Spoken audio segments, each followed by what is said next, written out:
ಗೋದಾವರಿ ನದಿ ತೀರದಲ್ಲಿರುವ ಸುಂದರವಾದ ಹಳ್ಳಿಯಲ್ಲಿ ರಾಮಯ್ಯ ಸಾವಿತ್ರಿ ಎನ್ನುವ ಬಡ ದಂಪತಿಗಳು ಇದ್ರು.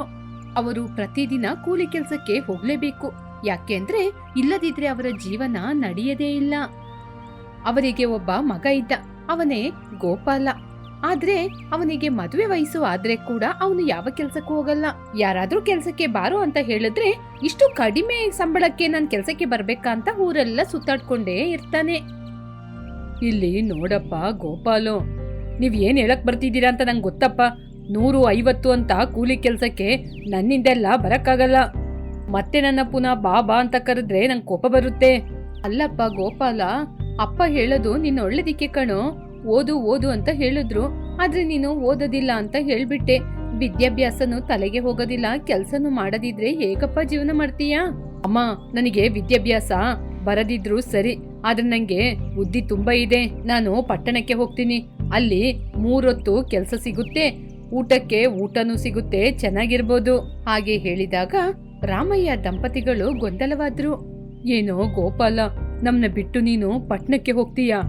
ಹೌದಪ್ಪ, ಇಲ್ಲೇ ಇದ್ರೆ ನಾನು ಸಣ್ಣ ಪುಟ್ಟ ಕೆಲ್ಸನೇ ಸಿಗೋದು. ಆ ಸಂಬಳ ಎಲ್ಲ ನನಗ್ ಸಾಕಾಗೋದಿಲ್ಲ. ಅದಕ್ಕೇನೆ ನಾನು ಪಟ್ಟಣಕ್ಕೆ ಹೋಗ್ತೀನಿ.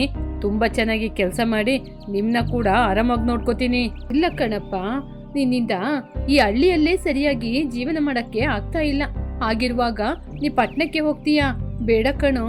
ಹಾಗೆ ಅಂತ ಅವನಿಗೆ ಎಷ್ಟು ಹೇಳಿದ್ರು ಕೂಡ ತಂದೆ ಮಾತು ಕೇಳದೆ, ತಾಯಿಯ ಕಣ್ಣೀರಿಗೆ ಕೂಡ ಬೆಲೆ ಕೊಡದೆ ಒಂದು ಸಣ್ಣ ಬ್ಯಾಗಿನಲ್ಲಿ 2 ಜೊತೆ ಬಟ್ಟೆಯನ್ನು ಹಾಕಿಕೊಂಡು ಅಲ್ಲಿಂದ ಹೊರಟೇ ಹೋದ.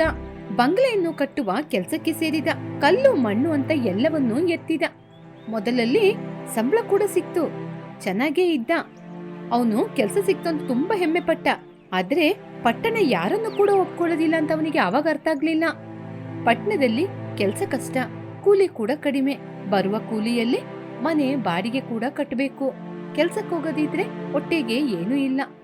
ಆವಾಗ ಅವನಿಗೆ ಹಳ್ಳಿಯಲ್ಲಿ ಅವನ ತಂದೆ ತಾಯಿ ಚೆನ್ನಾಗಿರುವ ಊಟ ಇಲ್ಲದಿದ್ರು ಗಂಜಿಯನ್ನು ಅವನಿಗೋಸ್ಕರ ತಿನ್ಸೋದು ಅವನಿಗೆ ಯೋಚನೆಗೆ ಬಂತು. ಅಪ್ಪ, ಅಮ್ಮ, ನನ್ನನ್ನು ಕ್ಷಮಿಸಿ. ನಿಮ್ಮ ಮಾತು ಕೇಳದೆ ನಾನು ಇಷ್ಟು ದೂರ ಬಂದ್ಬಿಟ್ಟೆ. ಇದೊಂದು ಮಾಯದ ನಗರ ಅಂತ ನನಗೆ ಇಷ್ಟು ದಿನ ಗೊತ್ತಾಗ್ಲೇ ಇಲ್ಲ. ನೀರ್ ಕುಡಿದೆ ಈ ಹೊಟ್ಟೆಯನ್ನು ತುಂಬಿಸಬೇಕು ಅಂತ ಇವಾಗ ನಂಗೆ ಗೊತ್ತಾಯ್ತು. ಹಾಗೆ ಅಂತ ಆಲೋಚನೆ ಮಾಡುವಾಗ ಮನೆಯ ಮಾಲೀಕ ಬಂದ. ಏನಪ್ಪ ಗೋಪಾಲ, ಬಾಡಿಗೆ ಹಣ ಕೊಡ್ತೀಯಾ ಅಥವಾ ಕುತ್ತಿಗೆಡ್ದು ಹೊರಗೆ ತಳ್ಳೋದಾ? ಅಯ್ಯ, ನನ್ನನ್ನು ಕ್ಷಮಿಸಿ ಅಯ್ಯ. ಇವತ್ತು ನಿಮಗೆ ಕೊಡ್ಲಿಕ್ಕೆ ನನ್ನ ಜೊತೆ ಬಾಡಿಗೆ ಹಣ ಇಲ್ಲ. ನಿಮಗೆ ನಾಳೆನೆ ಕೊಟ್ಬಿಡ್ತೀನಿ ಅಯ್ಯ. ಅವನ್ ಮುಖ ನೋಡು. ಇವತ್ತಿನ ಕೂಲಿ ಕೆಲಸಕ್ಕೆ ಹೋಗಿ ಬಾಡಿಗೆನೆ ಈ ತಿಂಗಳದು ಕಟ್ಟಕ್ಕಾಗಿಲ್ಲ. ಇನ್ನು ಬರುವ ಮುಂದಿನ ತಿಂಗಳು ಎಲ್ಲನೂ ಕಟ್ಬಿಡ್ತೀನಿ ಅಂತ ಹೇಳ್ತಾ ಇದ್ದಾನೆ. ಹೋಗೋ ಹೊರಗಡೆ, ಕಳಿಸ್ಬೇಕಾ ನಿನ್ನ? ಅಯ್ಯ, ರಾತ್ರೋರಾತ್ರಿ ಮನೆಯಿಂದ ಹೊರಗಡೆ ಹೋಗು ಅಂತ ಹೇಳಿದ್ರೆ ನಾನು ಎಲ್ಲಿಗಯ್ಯ ಹೋಗೋದು? ನಾಳೆ ಬೆಳಿಗ್ಗೆ ತನಕ ನನಗೆ ಸಮಯ ಕೊಡಿ ಅಯ್ಯ. ಹೀಗೆ ಗೋಪಾಲಂ ಎಷ್ಟೇ ಕೇಳಿಕೊಂಡ್ರು ಕೂಡ ಆ ಮಾಲೀಕನಿಗೆ ಮನಸ್ಸು ಕರಗಲೇ ಇಲ್ಲ. ಗೋಪಾಲಂನನ್ನು ಹೊರಗಡೆ ಕಳಿಸ್ದ. ದಯೆ ಕೂಡ ಇಲ್ಲದೆ ಗೋಪಾಲಂನನ್ನು ಮನೆಯಿಂದ ಹೊರಗಡೆ ಕಳಿಸಿ ಮನೆಗೆ ಬೀಗ ಹಾಕಿದ. ನಿನ್ನಂತವ್ರು ಉಳ್ಕೊಳ್ಳೋಕ್ಕೋಸ್ಕರ ರೋಡಿದೆ, ಹೋಗು ಹಾಗೆ ಅಂತ ಹೊರಗಡೆ ಕಳಿಸ್ದ. ಹಳೆಯ ಬಟ್ಟೆಯನ್ನು ಹಾಕಿಕೊಂಡು ಅವನ ವಸ್ತುವನ್ನೆಲ್ಲ ತೆಗೆದುಕೊಂಡು, ಆ ದಿನ ಅವನಿಗೆ ತಿನ್ಲಿಕ್ಕೆ ಊಟ ಇಲ್ಲ, ಕುಡಿಯಕ್ಕೆ ನೀರಿಲ್ಲ, ಇರ್ಲಿಕ್ಕೆ ಕೂಡ ಜಾಗ ಇಲ್ಲದೆ ರಸ್ತೆ ಬದಿಯಲ್ಲೇ ಅವನು ಮಲಗಿಕೊಂಡ. ಹೀಗೆ ಮತ್ತೊಂದು ಕಡೆ ಹಳ್ಳಿಯಲ್ಲಿ ಸಾವಿತ್ರಿ ಒಂದು ಕಡೆ, ಹಾಗೇನೆ ರಾಮಯ್ಯ ಒಂದು ಕಡೆ ಗೊಂದಲದಿಂದ ಕೂತಿದ್ರು. ಸಾವಿತ್ರಿ, ಪ್ರತಿದಿನ ನೀನು ಪಟ್ಟಣಕ್ಕೆ ಹೋದ ಮಗನ ಬಗ್ಗೆನೇ ಆಲೋಚನೆ ಮಾಡ್ತಾ ಇದ್ರೆ ಆಮೇಲೆ ನಿನ್ನ ಆರೋಗ್ಯ ಏನಾಗೋದು? ಮಗ ಪಟ್ಟಣಕ್ಕೆ ಹೋದ, ಏನಾದ, ತಿನ್ನೋ ಇಲ್ವೋ ಅಂತ ನಾವು ಅವನ ಬಗ್ಗೆ ಆಲೋಚನೆ ಮಾಡುವ ಹಾಗೆ ಅವನು ನಮ್ಮ ಬಗ್ಗೆ ಆಲೋಚನೆ ಮಾಡ್ತಾನ ಹೇಳು? ನಮಗೆ ಒಂದು ಕಾಗದ ಆದ್ರೂ ಅವನು ಬರಿಬೋದಾಗಿತ್ತಲ್ವಾ? ಇಲ್ಲಿ ನೋಡ್ರಿ, ನಿಮಗೆ ನಿದ್ರೆ ಬಂದ್ರೆ ನಿದ್ರೆ ಮಾಡಿ, ಇಲ್ಲದಿದ್ರೆ ಹಾಗೇನೆ ಕೂತ್ಕೊಳ್ಳಿ, ನನ್ ಜೊತೆ ಕೂತ್ಕೊಂಡಿರಿ ಅಂತ ನಾನು ಹೇಳಿದ್ನಾ? ಹಾಗೆ ಅಂತ ಕೋಪದಿಂದ ಹೇಳಿದ್ರು ಸಾವಿತ್ರಿ. ರಾಮಯ್ಯ ತಾಯಿ ಮನಸ್ಸನ್ನು ಅರ್ಥ ಮಾಡಿಕೊಂಡು ಅವಳ ಮನಸ್ಸು ಹಾಗೇನೆ ಇರುತ್ತೆ ಅಂತ ಆಲೋಚನೆ ಮಾಡ್ಕೊಂಡು ಅವನು ಕೂಡ ಏನು ಮಾತನಾಡದೆ ಸೈಲೆಂಟ್ ಆದ. ಈ ಕಡೆ ಪಟ್ಟಣದಲ್ಲಿ ಕಾವಲು ಕಾಯ್ತಾ ಇರುವ ಪೊಲೀಸನಾದ ನಾರಾಯಣ ಬಂದ. ಗೋಪಾಲ ಪೊಲೀಸನ್ನು ನೋಡಿ ಭಯಪಟ್ಟ. ಏನಪ್ಪಾ, ಯಾರ್ ನೀನು? ನಾನ್ ನಿನ್ಗೆ ಏನೂ ಹೇಳೋದಿಲ್ಲ, ಯಾಕೆ ಇಲ್ಲಿ ಮಲ್ಕೊಂಡಿದ್ದೀಯಾ? ಹಾಗೆ ಅಂತ ಪ್ರೀತಿಯಿಂದ ಕೇಳಿದಾಗ ನಾರಾಯಣ ಅವನ ಕಥೆಯನ್ನೆಲ್ಲ ಹೇಳಲಾರಂಭಿಸಿದ. ಇಲ್ಲಿ ನೋಡಪ್ಪ ನಾರಾಯಣ, ನೀನು ಜೀವನವನ್ನು ಕಳ್ಕೊಂಡಿಲ್ಲ. ಜೀವನ ಹೇಗೆ ಮಾಡೋದು ಅಂತ ಗೊತ್ತಿಲ್ಲ ನಿಂಗೆ. ಅಯ್ಯ, ನೀವು ಏನು ಹೇಳ್ತಾ ಇದ್ದೀರಾ ಅಂತ ನಂಗೆ ಅರ್ಥ ಆಗ್ತಾ ಇಲ್ಲ. ನಿಮ್ನ ನೋಡಿದ್ರೆ ನಮ್ಮ ಊರಲ್ಲಿರುವ ಪ್ರಕಾಶ ಚಿಕ್ಕಪ್ಪನ ರೀತಿ ಕಾಣ್ತಿದ್ದೀರಾ. ಸರಿಯಪ್ಪ, ಹಾಗಾದ್ರೆ ನಿನ್ನನ್ನ ಚಿಕ್ಕಪ್ಪ ಅಂತಾನೆ ಕರಿ. ಇವಾಗ ನಿನಗೆ ಏನು ಅರ್ಥ ಆಗೋದಿಲ್ಲ. ಬಾ, ನನ್ ಮನೆ ಕರ್ಕೊಂಡೋಗಿ ಹೊಟ್ಟೆ ತುಂಬಾ ಊಟ ಕೊಡಿಸ್ತೀನಿ. ಇಲ್ಲಿ ನೋಡಿ ಚಿಕ್ಕಪ್ಪ, ಇವಾಗ ಮನೆಗೆಲ್ಲ ಬೇಡ, ಇಲ್ಲೇ ಎಲ್ಲಾದ್ರೂ ಹೋಟೆಲಲ್ಲಿ ಊಟ ಕೊಡಿಸಿ, ಇಲ್ಲೇ ಎಲ್ಲಾದ್ರೂ ನಾನು ಮಲ್ಕೋತೀನಿ. ಯಾಕೆ ಗೋಪಾಲ, ನೀನು ಬೆಳಿಗ್ಗೆ ಆದ್ಮೇಲೆ ಊರಿಗೆ ಹೋಗ್ತೀಯಾ? ಇಲ್ಲ ಅಯ್ಯ, ಬೆಳಿಗ್ಗೆ ಆದ್ಮೇಲೆ ಇಲ್ಲೇ ಏನಾದ್ರೂ ಒಂದು ಕೆಲಸ ನೋಡ್ಕೋತೀನಿ. ನಾನು ನನ್ನ ಮನೆಗೆ ಹೋಗ್ಬೇಕಂದ್ರೆ ನಾನು ಒಂದು ಒಳ್ಳೆ ವ್ಯಕ್ತಿಯಾಗಿನೇ ಹೋಗೋದು, ಅದುವರೆಗೆ ನಾನು ಹೋಗೋದಿಲ್ಲ. ಪರವಾಗಿಲ್ಲಪ್ಪ, ನಿನ್ನ ಮೆಚ್ಚಿದೀನಿ, ಬಾ ಹೋಗೋಣ ಹಾಗೆ ಅಂತ ಹೇಳಿ ಹೋಟೆಲಿಗೆ ಹೋದ್ರು. ಹೋಟೆಲ್ ಮಾಲೀಕ ದಿವಾಕರ್ ಆ ಪೊಲೀಸರಿಗೆ ತುಂಬಾ ಆತ್ಮೀಯವಾದವರು, ಚೆನ್ನಾಗಿ ಮಾತಾಡ್ತಾ ಇದ್ರು. ಏನ್ ಸರ್, ಮನೇಲಿ ಇವತ್ ನಿಮಗೇನು ಊಟ ಕೊಡ್ಲಿಲ್ವಾ? ನಮ್ಮ ಹೋಟೆಲ್ ಕಡೆ ನಡ್ಕೊಂಬಂದ್ಬಿಟ್ಟಿದ್ದೀರಾ? ನನಗೆ ಅಲ್ಲ ದಿವಾಕರ್ ಅವರೇ, ಇದು ಈ ಹುಡುಗನಿಗೆ. ನಾನು ಕಾವಲಿಗೆ ಇದ್ದೆ ಇವತ್ತು. ಇವನು ರಾತ್ರಿ ಸಮಯದಲ್ಲಿ ಬಂದಿದ್ದಾನೆ. ಈ ಸಮಯದಲ್ಲಿ ಮನೆ ಕರ್ಕೊಂಡೋಗೋದು ಚೆನ್ನಾಗಿಲ್ಲ ಅಲ್ವಾ? ಹೌದು ಸರ್, ನಿಮ್ಮಿಂದನೇ ನಮ್ಮಂಥವರೆಲ್ಲ ನೆಮ್ಮದಿಯಾಗಿ ವ್ಯಾಪಾರವನ್ನು ಮಾಡ್ತಾ ಇದ್ದೀವಿ. ನಾನು ಊಟ ಕೊಡ್ತೀನಿ, ಕೂತ್ಕೊಪ್ಪ, ಊಟ ಬಡಿಸ್ತೀನಿ. ನಾರಾಯಣ ಗೋಪಾಲ ಕೂತ್ಕೊಂಡ್ರು. ದಿವಾಕರ್ ಗೋಪಾಲನಿಗೆ ಎಲೆ ಹಾಕಿ ಊಟ ಬಡಿಸಿದ್ರು. ತುಂಬಾ ಹಸಿವಲ್ಲಿರುವ ಗೋಪಾಲ ಆ ಊಟವನ್ನು ನೋಡಿ ತುಂಬಾನೇ ಹಸಿವಿನಿಂದ ಬಗಬಗ ಅಂತ ಎಲ್ಲ ಊಟವನ್ನು ಖಾಲಿ ಮಾಡ್ದ. ನೀನು ಚಿಂತೆ ಮಾಡ್ಬೇಡ, ನಿನ್ನ ಹಸಿವು ತೀರುವ ತನಕ ತಿನ್ನು ಗೋಪಾಲ. ಚಿಕ್ಕಪ್ಪ ಸಾಕು ಚಿಕ್ಕಪ್ಪ, ಇವಾಗ ಹೊಟ್ಟೆ ತುಂಬ್ತು, ನಾನೋಗಿ ಕೈ ತೊಳ್ಕೊತೀನಿ ಹಾಗೆ ಅಂತ ಹೊರಟ. ಇಲ್ಲಿ ನೋಡು ಗೋಪಾಲ, ನಾರಾಯಣ ಸರ್ ಹೇಳಿದ್ರು ಅಂತ ನಿನಗೆ ಈ ಹೋಟೆಲಲ್ಲಿ ಕೆಲಸ ಕೊಡ್ತೀನಿ, ಹೊಟ್ಟೆ ತುಂಬಾ ಊಟ ಕೊಡ್ತೀನಿ. ನೀನು ಹೋಟೆಲಲ್ಲಿ ಸರ್ವಿಸ್ ಮಾಡ್ಬೇಕು, ಪಾತ್ರೆ ಕೂಡ ತೊಳಿಬೇಕು, ಕೆಲಸ ಮಾಡ್ಕೊಂಡಿರು. ಏನ್ ಹೇಳ್ತೀಯಾ? ಗೋಪಾಲ ಸಂತೋಷಪಟ್ಟ, ಕೆಲಸದಲ್ಲಿ ಸೇರ್ಕೊಂಡ.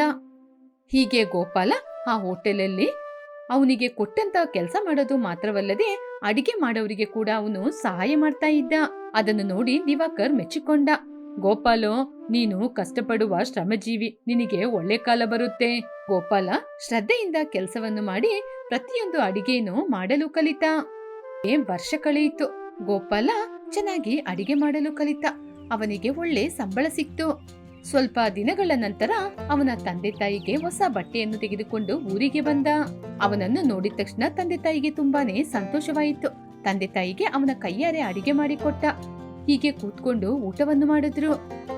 ಅಪ್ಪ ಗೋಪಾಲ, ಎಲ್ಲಾ ರೀತಿಯ ಅಡಿಗೆ ಮಾಡ್ಲಿಕ್ಕೆ ಕಲ್ತಿದ್ದೀನಿ ಅಂತ ನೀನೇ ಹೇಳ್ತಾ ಇದೀಯಲ್ವಾ?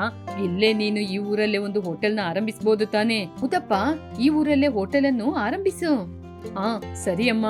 ಹೀಗೆ ಗೋಪಾಲ ಒಪ್ಪಿಕೊಂಡ. ಗೋಪಾಲ ಸೋಮಾರಿಯಾಗಿ ಇಲ್ಲದೆ ಚುರುಕುತನದಿಂದ ಎಲ್ಲ ಕೆಲಸವನ್ನು ಮಾಡಿ ಅದೇ ಊರಲ್ಲಿ ಒಂದು ಹೋಟೆಲ್ ಅನ್ನು ಕೂಡ ಆರಂಭಿಸಿದ. ಹಾಗೇನೆ ಅದೇ ಊರಲ್ಲಿ ಇಬ್ಬರಿಗೆ ಕೆಲಸವನ್ನು ಕೊಟ್ಟ.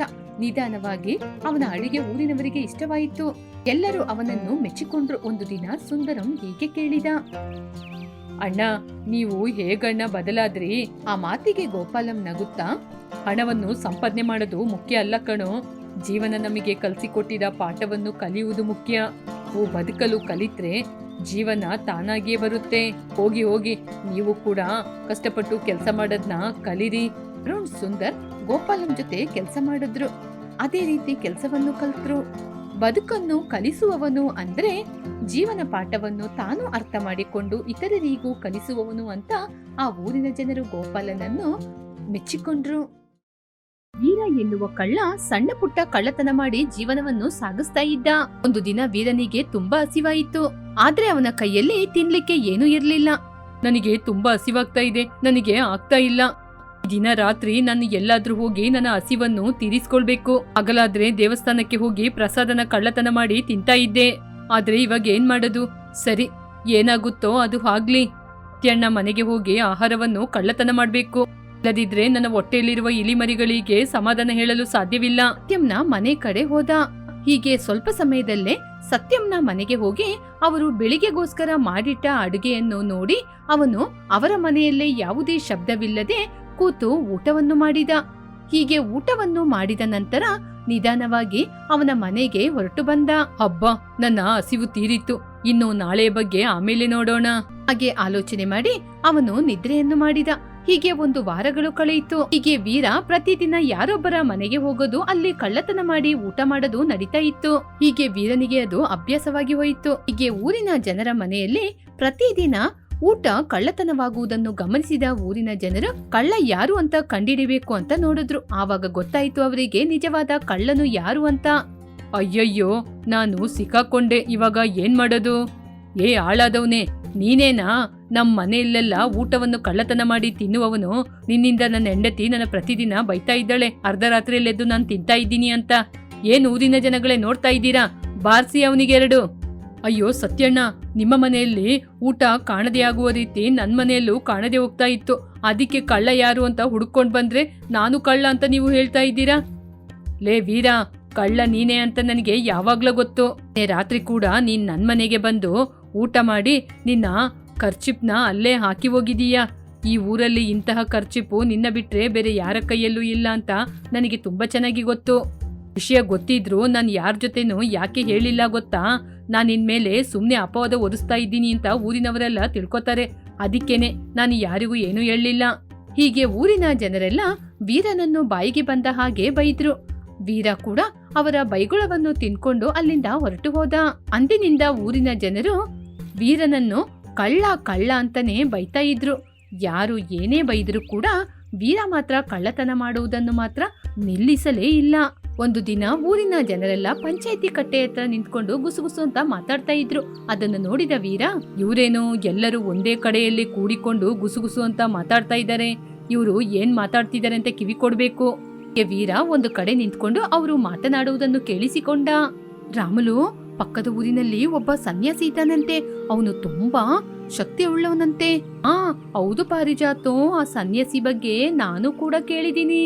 ಆ ಸ್ವಾಮೀಜಿ ನಮ್ಮ ಊರಿಗೆ ಕೂಡ ಬಂದಿದ್ರೆ ಎಷ್ಟೊಂದ್ ಚೆನ್ನಾಗಿರ್ತಿತ್ತಲ್ವಾ? ನಿಜನೇ ರಾಮಲು, ಆ ಸ್ವಾಮೀಜಿ ಪ್ರತಿಯೊಂದು ಊರಿಗೆ ಹೋಗಿ ಒಳ್ಳೇದು ಕೆಟ್ಟದ್ನ ಹೇಳಿ ಹೋಗ್ತಾರಂತೆ. ನಮ್ಮೂರಿಗೆ ಯಾವಾಗ ಬರ್ತಾರೆ ಅಂತ ನೋಡೋಣಕ್ಕ. ಹೀಗೆ ಆ ಊರಿನ ಜನರು ಸ್ವಾಮೀಜಿ ಬಗ್ಗೆ ಮಾತಾಡ್ತಾ ಇರುವಾಗ ವೀರನಿಗೆ ಅದನ್ನು ಕೇಳಿ ಒಂದು ಆಲೋಚನೆ ಬಂತು.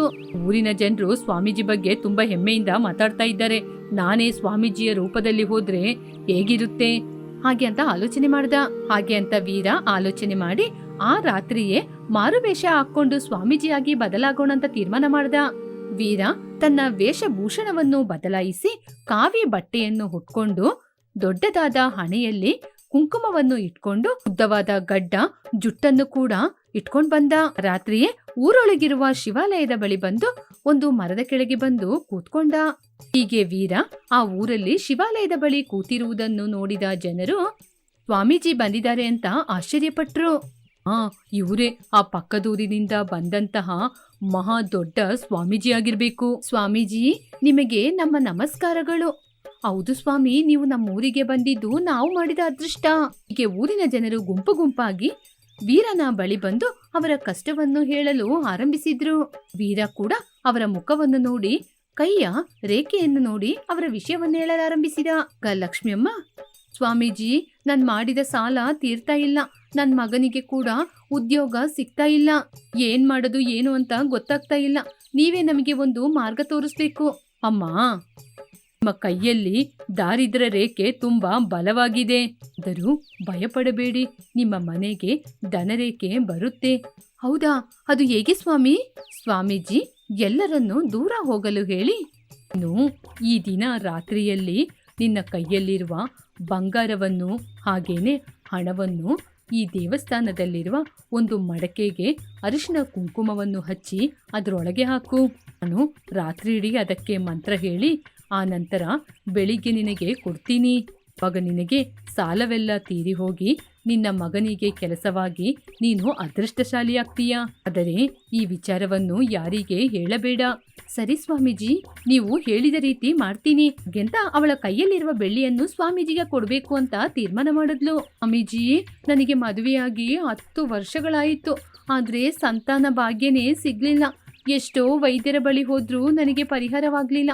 ನೀವೇ ಒಂದು ಪರಿಹಾರವನ್ನು ಹೇಳ್ಬೇಕು. ಇಲ್ಲಿ ನೋಡು ಮಗು, ನಿನ್ನ ಗರ್ಭಕ್ಕೆ ಒಂದು ಮಹಾಶಕ್ತಿ ಅಡ್ಡವಾಗಿ ನಿಂತಿದೆ. ಅದು ಸಾಧಾರಣವಾದ ವಿಷಯವಲ್ಲ. ನಿನಗೆ ಗರ್ಭ ಉಂಟಾಗ್ಬೇಕಂದ್ರೆ ನಾನು ಪ್ರತ್ಯೇಕವಾಗಿ ಕೈಲಾಸದಿಂದ ತಂದಂತಹ ತೀರ್ಥದಿಂದ ಮಹಾ ಮಂತ್ರ ಜಲದಿಂದ ಅಭಿಷೇಕ ಮಾಡಬೇಕು. ಸ್ವಾಮಿ, ಅದಕ್ಕೆ ನಾನೇನ್ ಮಾಡ್ಬೇಕು?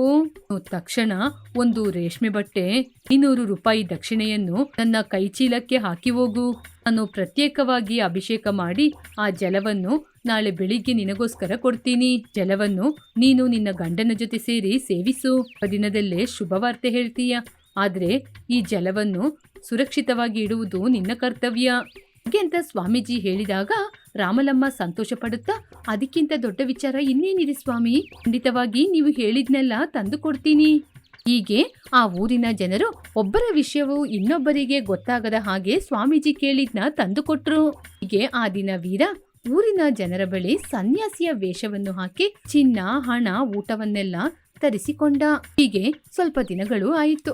ಆದರೂ ಕೂಡ ಸ್ವಲ್ಪ ದಿನದಲ್ಲಿ ಲಕ್ಷ್ಮಿಯಮ್ಮನಿಗೆ ಧನಯೋಗ ಬರಲಿಲ್ಲ. ರಾಮಲಮ್ಮನಿಗೆ ಸಂತಾನ ಭಾಗ್ಯವೂ ಆಗಲಿಲ್ಲ. ಊರಿನ ಜನರಿಗೆ ನಿಧಾನವಾಗಿ ಅನುಮಾನ ಬರಲಾರಂಭಿಸಿತು.